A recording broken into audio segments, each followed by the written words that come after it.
Guys, I actually had promised you that I was going to do this make or buy.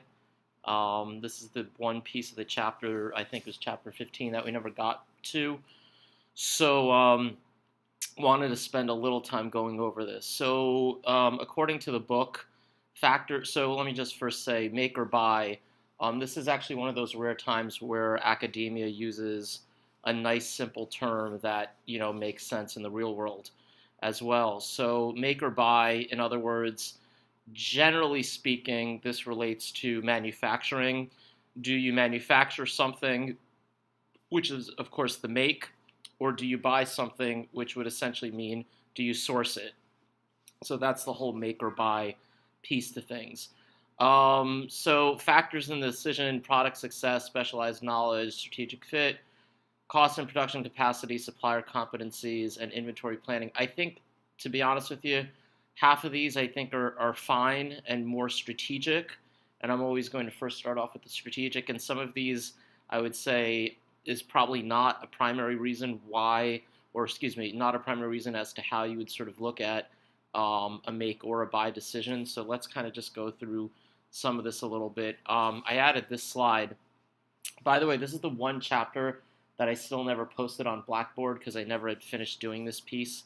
And I know we didn't have the exam on it, but I'm going to still post this for you. So the way I look at make or buy from my experience, so first, remember the type of business you're in. That's, to me, always going to be one of the primary drivers. So for example, if you're in a retail business, if you're a retailer, you generally never want to be in manufacturing. Retailers are not interested in manufacturing. They're not. That's not what they do. A retailer sells things. A manufacturer makes things. Okay. Now I'm speaking in general, but that's generally the way it's regarded in pretty much every industry. Um, I put Apple in parentheses just to share with you because I don't know how many people know this. There's no shortage of literature on Apple and Steve Jobs, obviously, but this seems to be one of those sort of long lost secrets. Um, Before Steve Jobs was fired, when he was basically building and designing the Mac, the company actually did set up their own manufacturing facilities to make the Mac, and they were beautiful, by the way. They were in every way, shape, or form quintessential Steve Jobs: white, clean walls, clean floors, the whole setup. For whatever it was early 1980s standards, it was probably top of the line. But that failed miserably, and they canned that very quickly, the manufacturing of computers. So that leads me to my second bullet point here. So what are the value add activities of your business that are going to dictate your success or your failure? That is how I think one should first look at it from a business standpoint. So we did a lot with regards to value, and I believe chapter 12. Even it's funny because we don't have class anymore, so all this starts to become a long, long time ago. I realize that, even for me to an extent, by the way, because once you sort of lose that rhythm. But I believe it was chapter 12. So when we talked about value and all this strategic stuff, so what value add activities, in other words, what are the in-house activities that are going to translate into competitive advantages? And we talked about competitive advantages. We talked about how competitive advantage becomes a competitive advantage, taking a core competency, and A, is it rare, and B, is it hard to imitate, and hopefully we get some competitive advantages. Now, one of the easiest things for someone to say is cost. Cost is going to be the driver of a make or buy. Maybe, but be careful with that because this can actually trick you. It really can. Cost may not always necessarily be cheaper if you make, for example, as opposed to buy. People think, oh, just bring it in-house. We're going to become more of a vertical operation. Well, sometimes yes, sometimes no. Let me give you a couple of examples as to why cost Again, it might be, but not necessarily. So let me give you a couple of examples that everyone could relate to where cost would not actually be lower. So I think everyone is familiar with this brand. YKK is the number one zipper manufacturer in the world, period. So they do zippers for pretty much anything that requires a zipper: jackets, pants, bags, you get it. So here's the thing. Let's say if you were an apparel manufacturer, and let's say you were doing outerwear, you were doing jackets, and you said, you know what, I want to save costs, and therefore I'm going to bring my zipper manufacturing in-house as opposed to buying from YKK. So, noble idea, I guess, at least on the surface, but not so much for the following reasons. And sorry, I know I can't ask any questions and solicit feedback, but basically, if you look at it from the standpoint of, okay, you might be, even if you're like North Face or Patagonia or whatever, Canada, what is it, Canada Goose, whatever the brand is. You're a big brand, and you're making a lot of jackets. Sitting here, by the way, in our frigid, like 18-degree weather. But basically, the thing is this: A, you'd have to ramp up production of the zipper piece of your overall production. You'd have to basically buy the machinery. You have to basically get some employees, either new employees that know how to run zipper machines, or some employees that you already have that you can transfer over that may have previous experience working a zipper machine, and so on and so forth.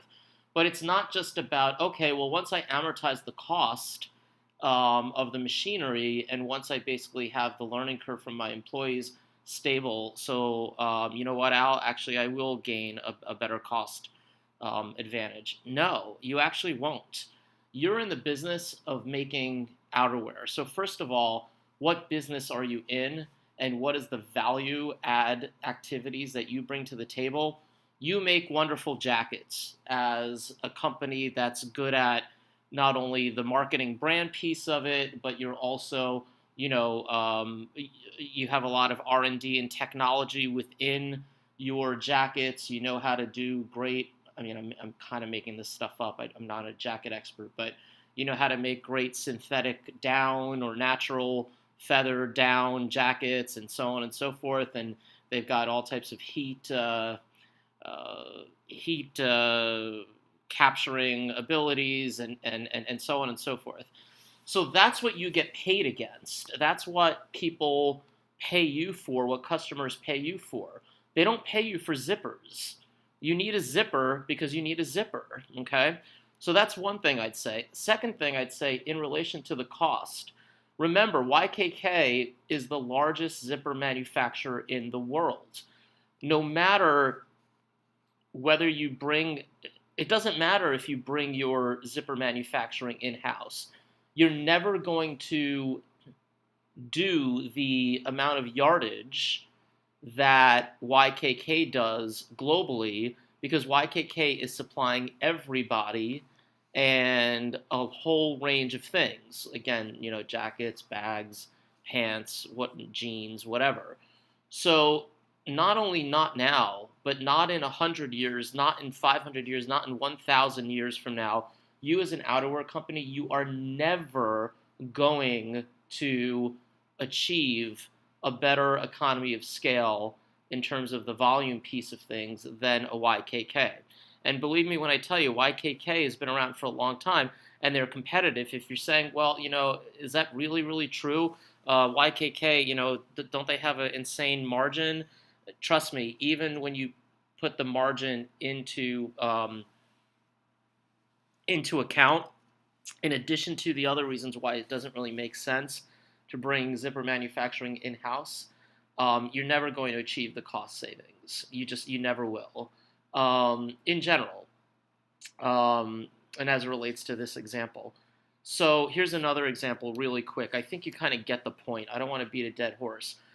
but Starbucks. So Starbucks makes I don't even know how many locations they have, right? How many cups of coffee and tea and whatever they brew a day.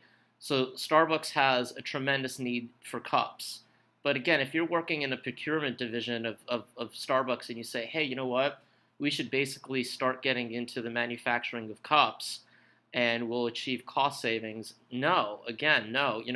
These industries, like the zipper industry, by the way, and I've got a background in packaging, so whether it's cups made out of paper or whether it's plastic cups, which is basically a technique called called blow molding, and so on and so forth.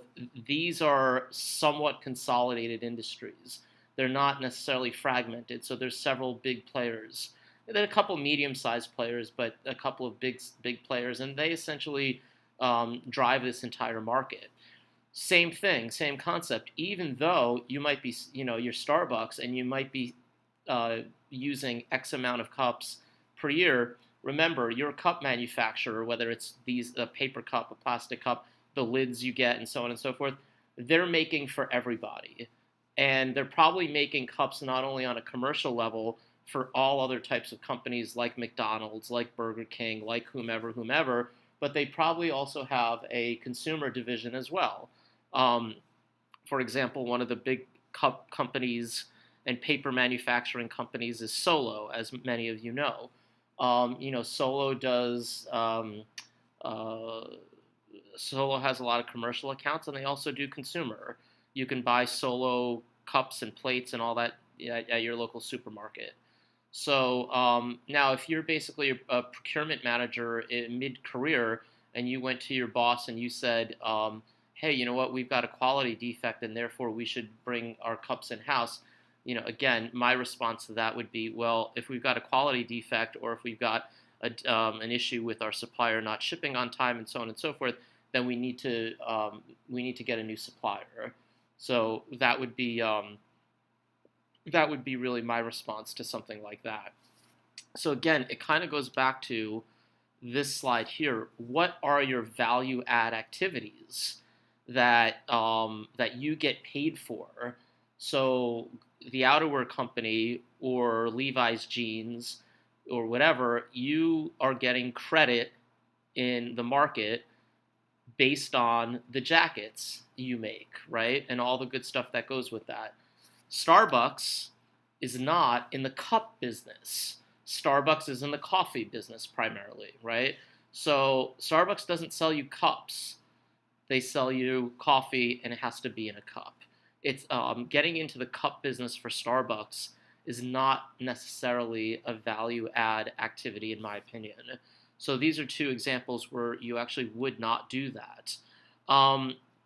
Now, so quality.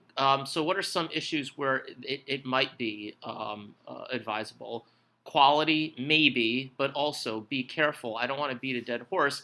Similar to the discussion on cost, if quality does make an impact in terms of your actual competitive advantage and the value add activity that you bring to the table, then yes. Please don't mistake that for, I'm not suggesting that quality doesn't matter. On the contrary, but quality oftentimes is not, it's how can I say this? There's probably several different ways I could say this. Quality is not, is a necessary, not sufficient reason for success. Okay, so it has to be there as a baseline. Proprietary technology. Now this one gets a little bit interesting. This one is a strong maybe, and the question I think you'd ask yourself, how much of a strategic advantage does that translate into? So in other words, if you're proprietary technology, and if you're in a particular industry, I don't know, maybe pharmaceuticals, biotech, maybe some aspects of consumer tech, where you are, where sharing with even a trusted partner would possibly, be to your detriment, then that might be a reason for wanting to make as opposed to buy. But still, I'm putting maybe. Standalone competitive advantage. So what I mean by standalone competitive advantage, I've never really used that term. So if patents, for example, that relate to manufacturing exist, then maybe that might be a reason why you want to make as opposed to buy. Give you a quick example. There's a company that I did a lot of work with when I was at Bath and Body Works. I sort of quote unquote discovered them for industries that they weren't even thinking about. So it's a really interesting hang tag. And long story short, it's a patented hang tag, and what makes them really unique and set apart from the competition is not necessarily the hang tag itself. The hang tag is an interesting hang tag with an elastomer ring on it. It's not only aesthetically pleasing, but people in factory and manufacturing settings can place a hang tag over a product very quickly, so on and so forth. But they actually have several patents. They don't have design patents. They actually have utility patents, which, by the way, are harder to get. And I talk about that in my innovation classes and entrepreneurship classes. But they have a utility patent on the machine itself that makes the actual hang tag. So in other words, they have come up with a process that they were able to be granted patents on, and that process is, again, within the machine itself. And what that enables them to do is manufacture these hang tags in a very unique way at a very competitive price.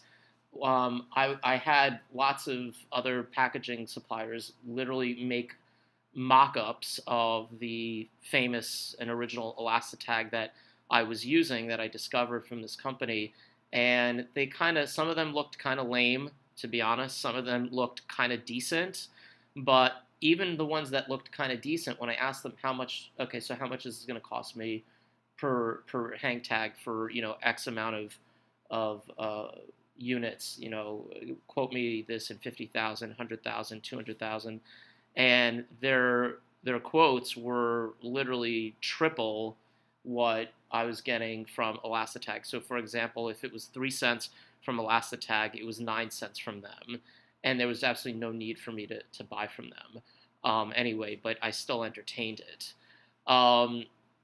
Control, the amount of control that you may need to have within a manufacturing environment in terms of, for example, when it comes to food and other things like that, that might be one. Supplier limitations may also be one as well. It might be. So when we talk about supplier limitations, are these basically, is there truly no supplier that really kind of does what you need, and therefore you have to basically, either make, or sometimes you look at it in the reverse fashion, or sometimes you're going to have to buy. Now, this is going to be changing probably soon. I predict somewhere in 2018 this is going to be changing. But for all of you who might have the new iPhone 10, so the iPhone 10 has what's called I don't have an iPhone 10, but what's called an OLED screen.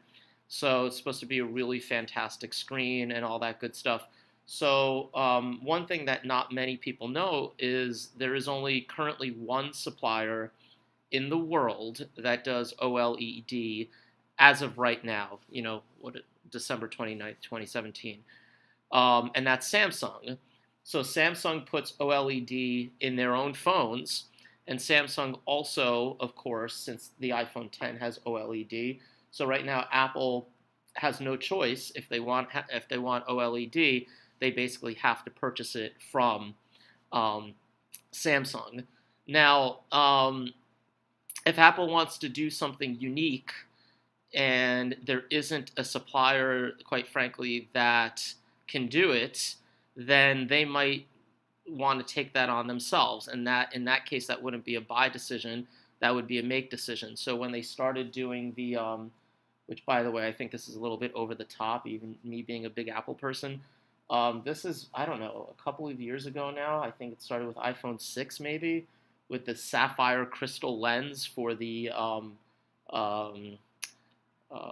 for the camera.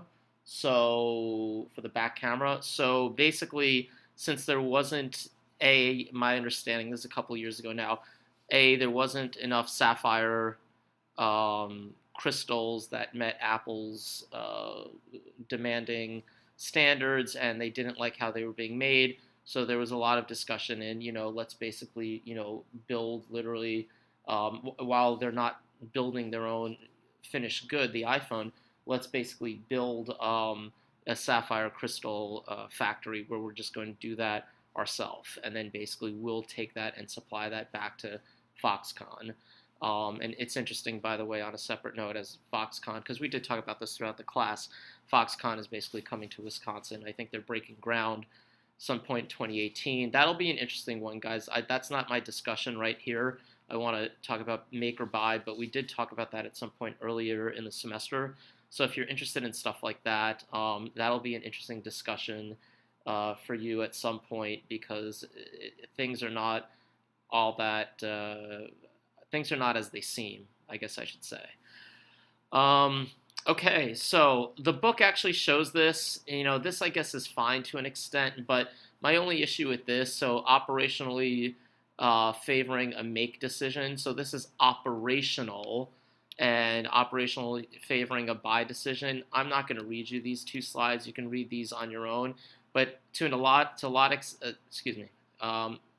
extent, these are not, and I'm glad that the book actually says operational. So these are not really strategic, and I generally am not a big fan.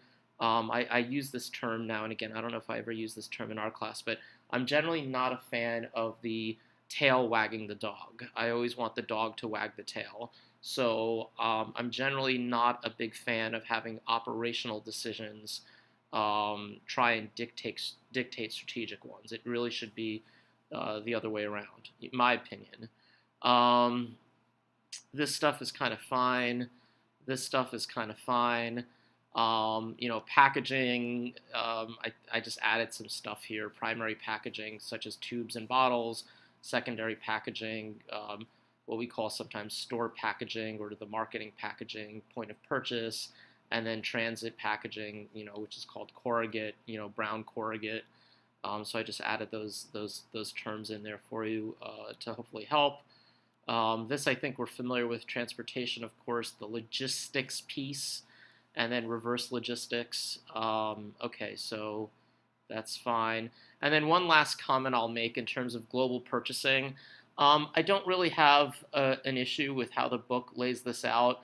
The only thing that I wanted to say is that, because our class, to a large extent, it was implied that we were talking about multinational enterprises, large corporations, doesn't mean that, we didn't talk about any other type of business, such as small businesses. But in general, when you have a large company, I agree with all these things, but I think that, if I could just say it quickly, I would say a large company basically would take all five of these things, all five of these levels rather, and then basically make them into a sort of diversified strategy where there's a lot more complexity. Yes, it's not as clean. You're not just doing a level 2 or a level 3 or a level 2 and level 4. You're doing all of this stuff, but you're doing all of this stuff because it makes sense for you in terms of the overall supply chain. And going back to value add. Now, I'll be honest with you, I would love to go through some examples with manufacturing of different consumer products, and then also filling candle wax and filling and so the candle wax, and then the wick, and then the glass container, and then the if you're doing personal care products like lotions and things like that, the lotion itself, which is generally manufactured by what we call a filler, and then that's basically there's compounders, and then there's fillers, and then there's the packaging vendors, and so on and so forth. I think that that's just detail that you're probably going to get bored with, and it's just not that interesting for you. If it is something that's really, really interesting to you, then you can make some time with me, and we can chat about that. But all right, so that's really kind of all I wanted to share with you. So I hope everyone's doing well with the end of the season, and enjoying the holidays. Okay, thanks.